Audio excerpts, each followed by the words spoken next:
sakop sa ginibong drug bypass operation. Triple o apat na doble ang bihikulo na gruso sa siyudad kang Naga. Mas complain ng police station kang Naga City Police Office. Newsbreak. Sa headlines kan mga barata 1.3 million pesos kantidad ng shabu na recover kan PNP Naga sa suspect na taga Kamalig Albay. Suspect habo ng magtaram. Tubig hali sa Bukid Isarog pinagmomonitor kang Metro Naga Water District. Huli tadaay manag-attende rin tultol ang mga e-bike users sa road safety seminar bilang kan pinapaseminar kada Biyernes binawasan. Bishop Rex Andrew Alarcon, Archbishop-elect kang Archdiocese of Cáceres. Diyos marhay na hapon. Ako si Mark Mendoza. Asin ako si Antoinette Eduardo. Kami ang sa indong tagapagatud Bareta. Nagbaba na ang sukol kang tubig hali sa mga springs kang Bukid Isarog, alagad iniluway-luway naman subuot nakaka-recover. Kabali sa mga pinagtutulod kan Metro Naga Water District, iyon na maprotehiran ng tultol ang kabukidan kan Isarog. Aramon taman ang kumpletong detalye sa report ni Melvin Machado. Apwera ka mga pumping station kang Metro Naga Water District na pinagkukuanan kan tubig inumon, yaon man ang spring sa Mount Isarog kung sa 20 hasta 30% kan tubig inumon na pinagsusupply kang MNWD ang hali digdi. Ngunya na igwanin pinagbabantayan na epekto kang El Nino phenomenon. Pinagmonitor subot ninda MNWD General Manager Florencio Mongoso Jr. ang kamugtakan kang tubig hali sa spring. Nagbaba ini ngunya na taon kumpara kang nakalihis na taon. Alagad luway-luway nang nagre-recover asin ngunya na summer, posibleng mas takul pang tubig ang maghali digdi. Nagbaba in komparasyon kang last year pero bako man siya kasing dakula. Ang totoo po si last time, 2 weeks ago, nag-ocular inspection kami, nagre-recover na siya. Yan nga ni ang makangalas na kung kasorin ma-summer, sa kama nagdadagdag sa supply na nakukuata. Yan ang works kang nature na masakit minsan maintindihan and may explicar. And we are hoping na in the days to come, ma-build up pa siya ng dagdag na heras ng tubig sa to. Kabali sa pinagmamaot ni General Manager Mongoso, iyo ang sararong pag-ataman asin pagtaunin proteksyon sa Bukid Isarog. Ang MNWD, igwanin marhay na watershed protection program na iyo naman ang pinag-aadaptar kang ibang water district na nakapalibot sa Bukid Isarog. Saro sa pinakamaray na watershed protection program ang igwa kita. And actualmente po, pinagpupunan na i-adapt ng other water districts. Kung magigirunduman ta po, si World Water Day celebration last year, bako na po MMWD ang host. It was already hosted by PWAD, the Pili Water District. And for this year po, ang ma-host naman is Kawadi, Calabanga Water District. Iyan po si Oglitay Bata na maihiras sa mga water districts na nakapalibot sa Mount Isarog ang pagprotehir kaini na concerted effort dapat para po mas ma-beneficiarang kita gabos and mapreserbar ta ini para sa mga sunod na mga henerasyon. Nakunday ta po ini gibuhon, maaalanganin po ang masurunod na henerasyon sa satuya. Kaya dapat talagang iprotehir siya sagpod sa kayatang magibo. Mientras tanto, ang MNWD ang nagsisilibrar ngunyan kang sa edang ika-45 anibersaryo. Para sa One Media TV 48 Naga, Melvin Machado, Newsbreak. Mientras tanto, daipaman nalaog ang Fire Prevention Month ngunya na bulan kan Marso. Sunod-sunod na ang insidente ng kasulo na pinagrespondihan kang Bureau of Fire Protection. Huli ka ini pinagsiguro kan mandamiento kan Metro Naga Water District na may tamang pressure o kusog nin bulos kan tubig sa mga water hydrant na nakalatag sa Naga. Susog kay MNWD General Manager Florencio Mongoso Jr. May marhay na sistemang pinagsusunod ang MNWD pag-abot sa pressure kang tubig sa mga hydrants. Outright po, pinapadalagan ta si mga pumping stations surrounding the area para po automatic dahil na mababa ng sentro umasain pang makuan tubig ang fire truck. Kung yaon na po sa NC area, dumanta po yan pinofocus. Ang karahayan po mo niyan kaya, naka-loop na ang satuyang transmission and distribution lines.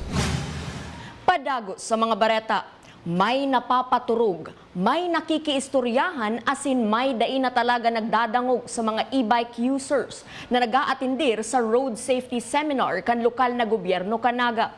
Huli ka ini, binawasan ang bilang kan dapat mag-atindir sa nasabing seminar. Ang detalye sa report ni Mark Mendoza.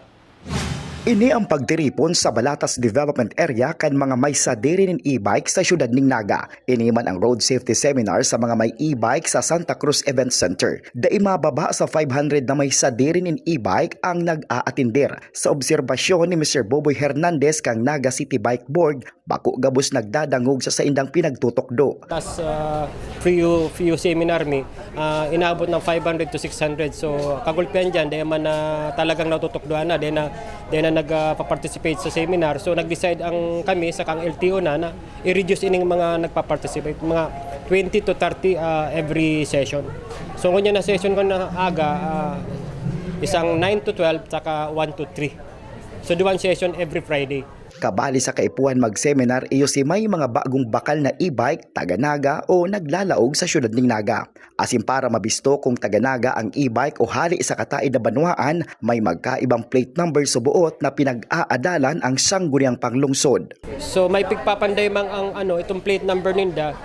Sabi nga kang sanggunian na kang satuyang kagawad na i-distinguish itong plate number na i-issue sa inda. Kung outside Naga, iba man ang kulay. Kung inside Naga, iba man na dapat ang kulay. Para ma-distinguish nila na ini, tagaluwas kang Naga.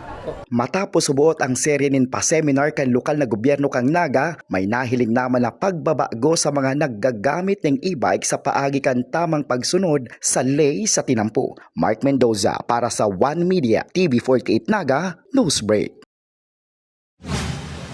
Mientras tanto, mayong lakdang na kontrolo na ang bilang kan e-trike sa syudad ni Naga na ginagamit bilang pribadong lulunadan. Susug kay Mr. Boboy Hernandez, Naga City Bike Board. Anda isubuot kabali sa indang pinagre-rehistro, iyo ang mga e-vehicle na ginagamit bilang pampasada. Mga private, kung gagamitin nila private, dahil man nagsabi na ililimit ining mga Pero itong mga ginagaming public utility, ito ang dahil may ngunya na pigre-registered. Matong dahil may pigre-register itong mga harikang padyak ang gigibon sa utility. Sa iba pang bareta, ang pagripasok ang sidewalk vending ordinance kan lokal na gobyerno kan siyudad ning Naga ang nahihiling na solusyon ni Mr. Neptali Pabines, Market Supervisor 4 kang Naga City People's Mall, sa padagos na pagpwesto kan mga sidewalk vendor sa bakong designadong lugar. Dapat subuot mapag-adalat giraray ang nasabing ordinansa para maitukdo kung arin ang mga lugar sa Naga City People's Mall asin ibang parte kang Naga ang dapat bugtakanin paninda. Ang long-term plan po, sa hiling milang kung pwede bisitaw na kan siyudad si samuyang ordinansa sa sidewalk vending. Tapigiling po, kadakol po iyan, bako man lang dyan, sa Panganiban, sa plaza. Ang sidewalk vending tapo 2001 pa. Sa iba pang bareta, pinag-appoint ni Pope Francis bilang ikalimang arsobispo kan Archdiocese kan Cáceres, si Archbishop-elect Rex Andrew Clement Alarcon na iyuan maribay sa nagretirong si Arsobispo Rolando Triaterona. Si Archbishop-elect Alarcon ang magpapadagos man subuot bilang Apostolic Administrator kan Diocese of Daet. Mayo pang schedule kuno arin ang formalmenteng pagtukaw kaini sa Archbishop Palace.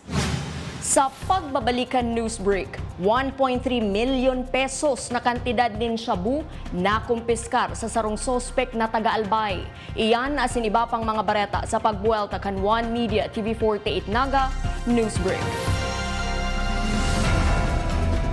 Dakop sa ginibong drug bypass operation. Triple o apat na doble ang bihikulo na gruso sa siyudad kang Naga. Mas complain ng police station kang Naga City Police Office. Newsbreak. Flight attendants, prepare for takeoff, please.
Converge is a world-class ICT company with the most resilient and superior fiber optic service in the Philippines that continues to delight millions of its users in the consumer space while serving a growing number of business clients in the SME, enterprise, and wholesale segment. Converge Business. Strength. Resiliency. Results.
Dakop sa ginibong drug bypass operation.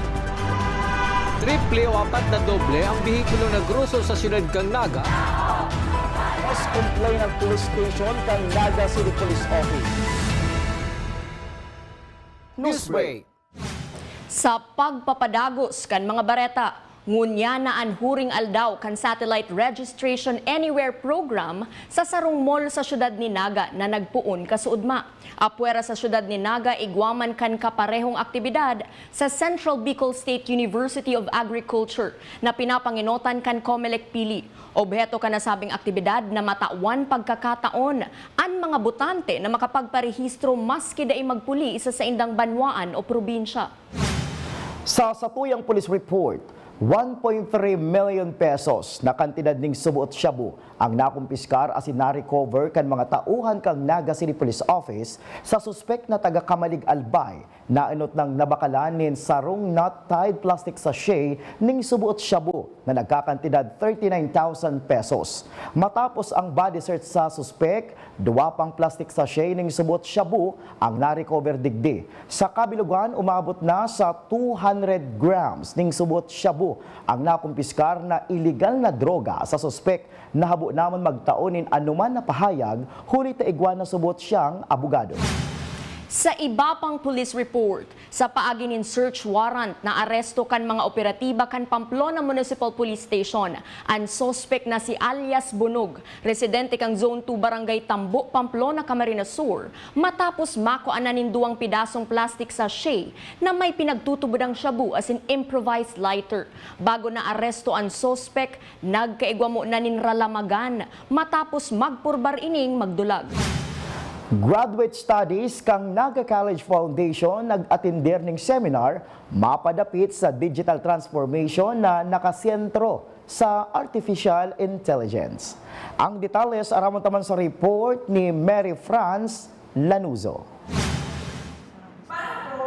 AI assessment apps for education, as in advancing education through artificial intelligence, trends, pedagogical implications, and features directions.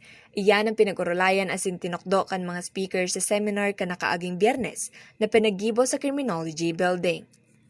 Ang nasabing seminar pininginotan kang graduate studies sa pagkikitabangan kan digital transformation. Ang mga first-year freshmen and transferees ng graduate studies o rugman ng mga faculties kaini, kaiba ang criminology faculties iyo ang nagpartisipar asin nag-atendir sa aktibidad. Well, this seminar is actually one in response to the priorities of our dear President Mario. He wanted us to be on the forefront of technology. And we cannot be in the forefront of technology without first understanding technology. Ang enot na speaker na si Maria Darrell Verniz Martinez, pinagbistoan man lain-laing tools asin apps kan AI. Huli man takadaklan sa nag-atindir mga maestra, tinukdo niya kung paano mapapadali ang paggibonin danin assessment. AI apps is very immersive kasi. So, once we adapt doon sa different apps or tools or once we go through different apps doon sa ginagamit natin for AI, especially in terms of education, mas mapapadali yung process ng assessment ng mga bata. There are different, not just the 3 apps na introduce ko kanina, there are also different apps na nag-o-offer ng AI in terms of education. So yung ginawa ko is mostly mga immersive, interactive na mga applications for students and also for the teachers. Dakulman nakaaraman ang itinaon ni Dean Ana Loretta Romulo kan College of Computer Studies.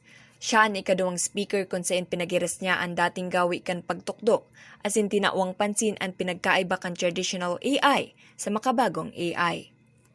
When we talk about artificial intelligence, usually ang maririnig natin is traditional and generative AI. So the difference ng dalawa is, pag sinabi mong traditional AI, these are AI-powered tools gaya ng search engines na nagbibigay sa'yo ng suggestions pag nag-research ka or nagtanong ka for a particular topic or concept.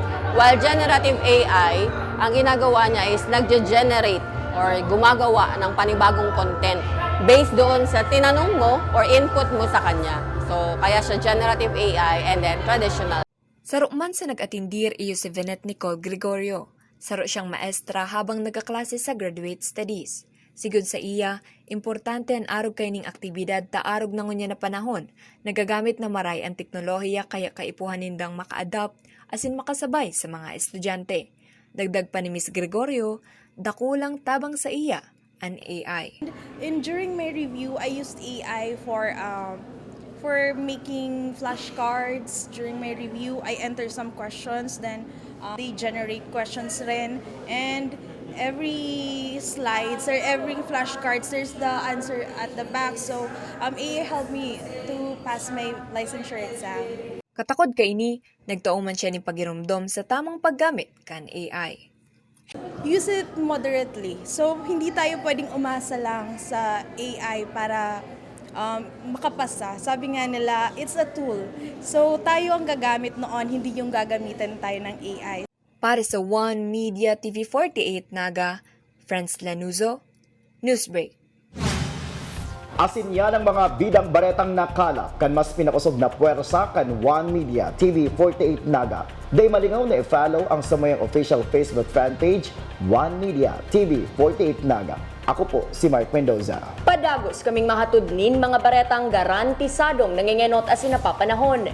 I-hit ang subscribe button sa samuyang official YouTube channel One Media TV48 Naga, tanganing updated kita sa mga bareta asin istoryang bida. An Bicolano. Ako si Antoinette Eduardo asin ini an One Media TV48 Naga Newsbreak. Dakop sa ginibong drug bypass operation. Triple o 4 na doble ang bihikulo na gruso sa syudad kang Naga. Mas complain ng police station kang Naga City Police Office. Newsbreak.